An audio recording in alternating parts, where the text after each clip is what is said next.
Putramu Tuhan dan pengantara kami, yang hidup dan berkuasa bersama Dikau dalam persekutuan Roh Kudus, Allah sepanjang segala masa. Amin.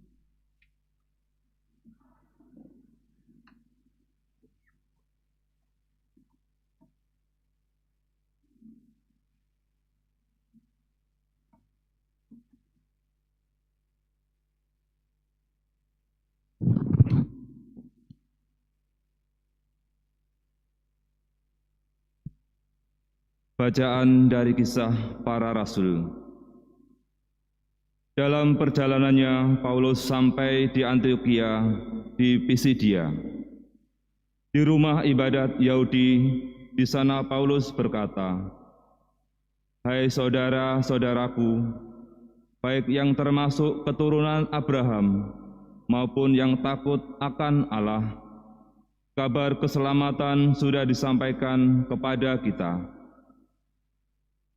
Sebab penduduk Yerusalem dan pemimpin-pemimpinnya tidak mengakui Yesus.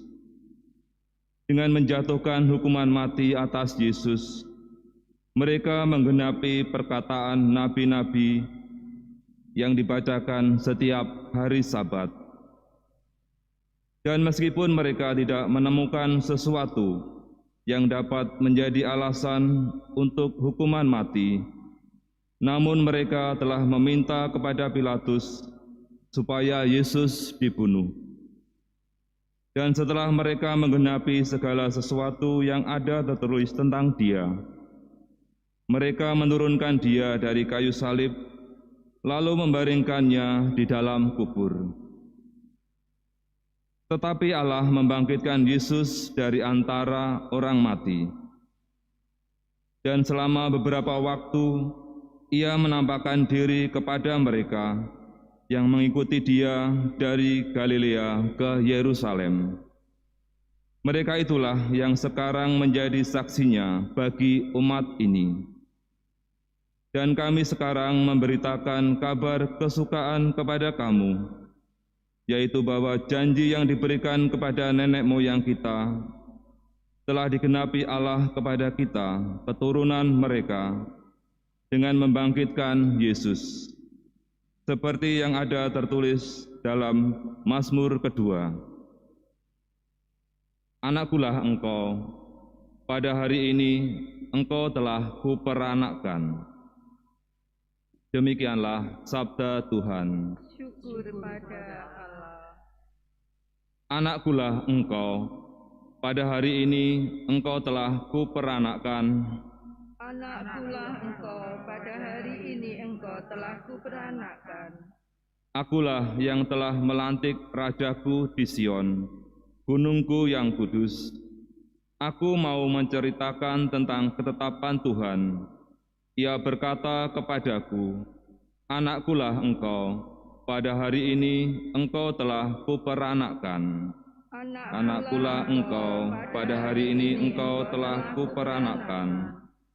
Mintalah kepadaku, maka bangsa-bangsa akan kuberikan kepadamu menjadi milik pusakamu, dan ujung bumi menjadi kepunyaanmu.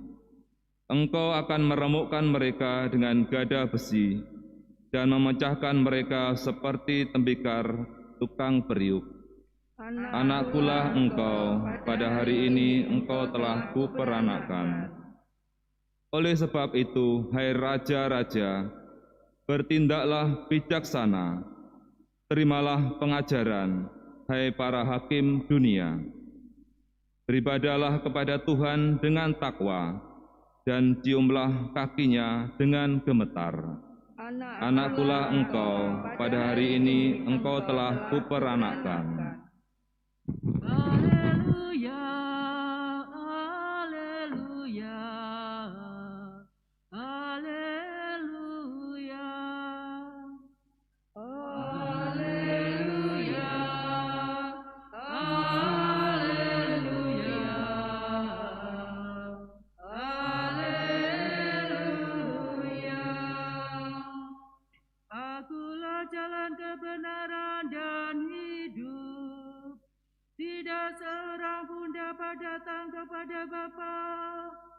Engkau tidak melalui aku. Haleluya, haleluya, haleluya. Tuhan bersamamu. Dan bersama rohmu. Inilah Injil suci menurut Santo Yohanes. Dimuliakanlah Tuhan. Dalam amanat perpisahannya, Yesus berkata kepada murid-muridnya, "Janganlah gelisah hatimu, percayalah kepada Allah, percayalah juga kepadaku. Di rumah Bapa-Ku banyak tempat tinggal. Jika tidak demikian, tentu Aku sudah mengatakannya kepadamu. Sebab Aku pergi ke sana untuk menyediakan tempat bagimu. Aku akan datang kembali dan membawa kamu ke tempatku, supaya di tempat Aku berada, kamu pun berada. Dan kemana Aku pergi, kamu tahu jalan ke sana." Kata Thomas kepadanya, "Tuhan, kami tidak tahu kemana Engkau pergi. Jadi bagaimana kami tahu jalan ke sana?" Kata Yesus kepadanya, "Akulah jalan, kebenaran, dan hidup. Tidak seorang pun dapat datang kepada Bapa kalau tidak melalui Aku." Demikianlah sabda Tuhan. Terpujilah Kristus.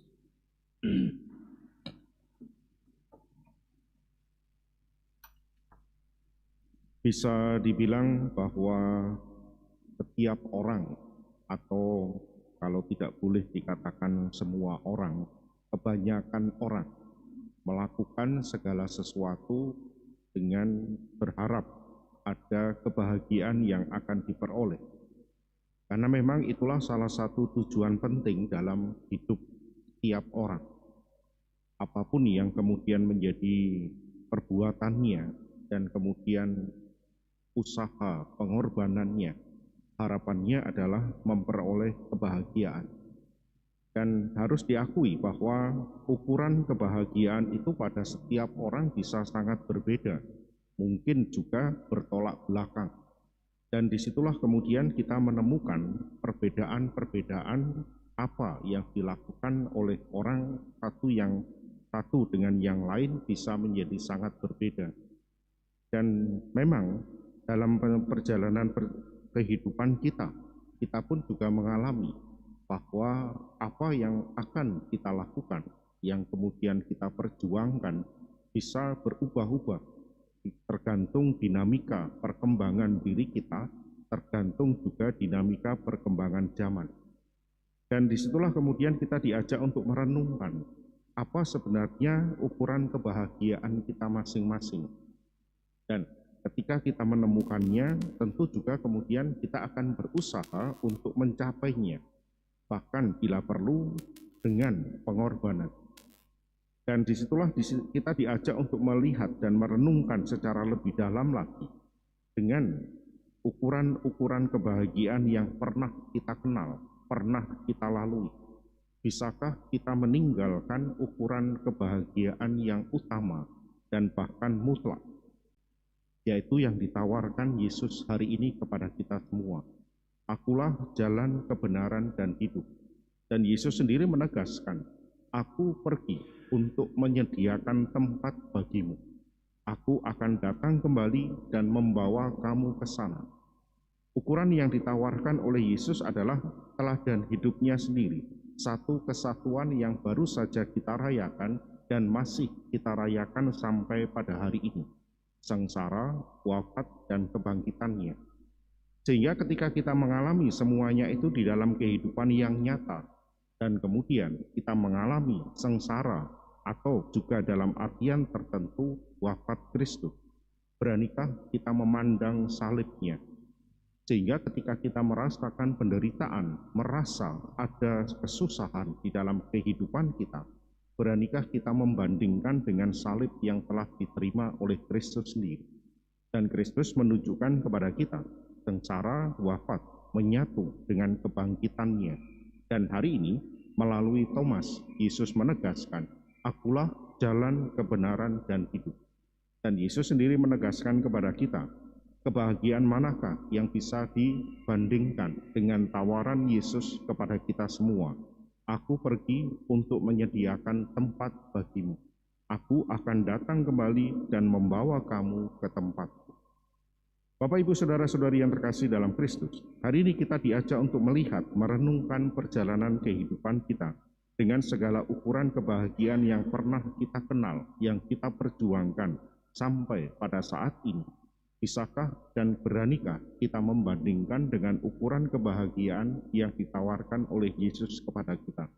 Sehingga kemudian kita berani untuk menentukan prioritas, ukuran perjuangan, dan bahkan pengorbanan kita di dalam hidup saat ini. Dan niscaya kebahagiaan yang dijanjikan Yesus bukan hanya kita harapkan akan berlangsung kelak, tetapi juga bisa kita rasakan dan bisa kita alami pada saat ini, ketika kita berani untuk mendalami dan menghayati ukuran kebahagiaan yang ditawarkan Kristus kepada kita.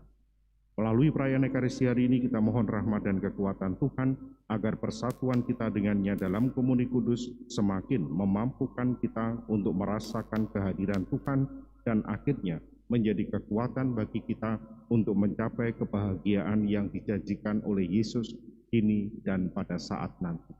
Berkat Tuhan senantiasa menyertai kita.